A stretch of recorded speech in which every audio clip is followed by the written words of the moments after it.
Get ready to say goodbye to a colorful but controversial ingredient in your favorite candies and snacks because the FDA has announced the plans to ban red dye number 3, citing long-standing health concerns, including links to cancer.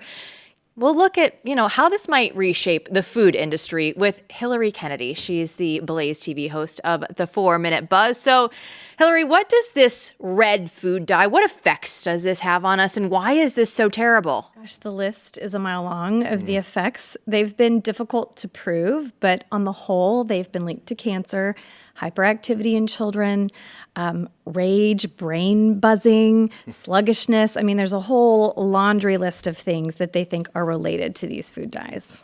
I mean, what's crazy about this one is it's been around for a long time. Mm-hmm. I'm pretty sure people have known it's bad for you for a long time.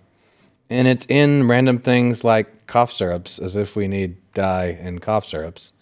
So, I mean, is it at least some kind of symbol maybe of the problem? Because it is interesting to me, like, why now? Why are we doing this now? And aren't there a lot more, substances out there like this that we use all the time in our food? Yeah, I think people are just waking up to this. So cough syrup is a great example. They color it to make it look more appealing, more fun, also identifiable, right? Like we know Pepto-Bismol is pink, like it's a branding thing. But I think people have started to realize, hey, this isn't healthy. Why is this in here? And one of the reasons that we are just now hearing about it is there hasn't been a lot of testing around this, right? Like a lot of the studies haven't been completely accurate. So what a federal appeals court ruled was that these dyes seem to be safe in small levels, and they pose a risk that's much less than, say, smoking cigarettes. So rather than try and ban them, because they said if we try and ban these, then we'll be taken to court over it. And without the scientific evidence to stand up in court, we're going to lose. So it almost hasn't been worth the fight to them. If they're in these little small quantities, then they don't seem to think it's worth trying to fight all these companies who are going to bring lawsuits.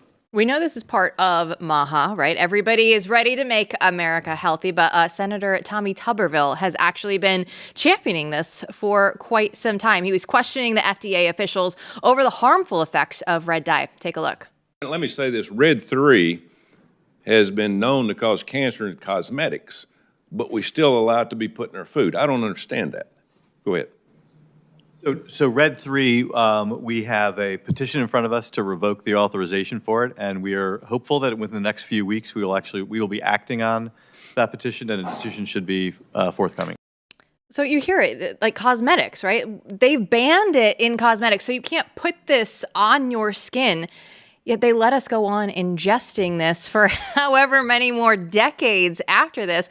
I want to take this, though, into a bigger picture with you because there are so many other dyes, right? We can say this is a victory for red dye 3, but then there's red dye 40 and yellow 5 and everything. So how do you see this advancing from this point on? So that's where this is difficult, right? Because we can ban red number 3, but like you said, there's red 40, so they can replace it with all of these other chemicals that are not being banned, and there are a few that you do need to look out for. Brominated vegetable oil, that's in a lot of your sodas, your fruit-flavored beverages, your sports drinks. BHA, that's in your butter, your lard, your meats, your baked goods. Potassium bromate, that's in like over 200 products like your packaged bread. There are a lot. Titanium dioxide, that's something they use. And in fact, I found titanium dioxide in a lip balm I was using last night. And they use that to make things appear. And Hillary's healthy. I know. I was she like, goes through why do I have this? Stuff. It went straight in the trash.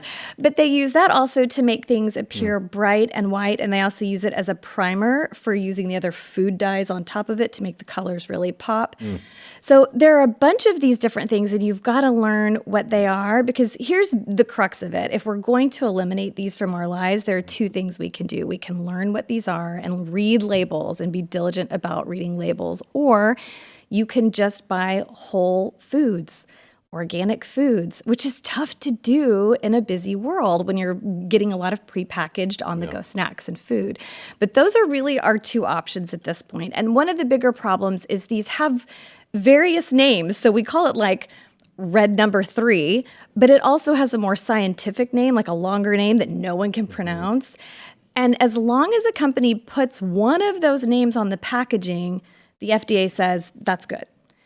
So you often don't know that it's got a red dye in it or blue number 5 if you don't know the other names for the chemical. Yeah, but once it gets past like 10 letters in the word, you know it's probably not good for you. Yes. Well, that's why they do it, right? They know like red dye number whatever sounds better than all those scientific names that sound terrifying. And increasingly we learn that we should be terrified of this stuff because it's so unnatural. So looking forward at a potentially, RFK Jr. and all the new people coming in, what most excites you about what could possibly happen when it comes to these issues during the Trump administration? I'm so excited about this because I think just making the American public aware is huge, because I think most people don't know what's in their food. The average American doesn't read a lot of labels. You're at the grocery store, you're busy, you're not going to sit and read every label. But I think having him speak out on these issues will make people think twice about how many processed things they eat, what kind of foods they give their kids, because again, all of these dyes are linked to major hyperactivity, ADHD, ADD in children. It's causing major problems within our schools and within our families. So I'm excited that they are pushing this to the front where we're at least aware and thinking about it.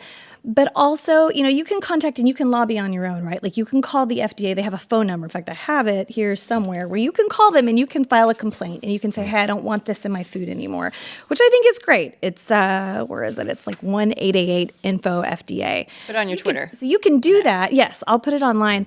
But I think the best thing we can all do is our money talks. Yep. Don't buy these products. Don't buy the Fruit Loops. Don't buy the Skittles. Don't buy the M&Ms. And then these companies will be forced to make changes, because we've seen that with lots of different bans throughout the last 4 years where people have banded together and said, we're not going to put our money towards this company if it doesn't align with our values. My That niece and brings nephew have a huge piggy bank right now. They know that they want to go out there and that's how they want to spend their money. But you have to go through and eat more protein and eat less food out of a box. Hilary, Absolutely. thanks so much for joining us. Thanks for having me.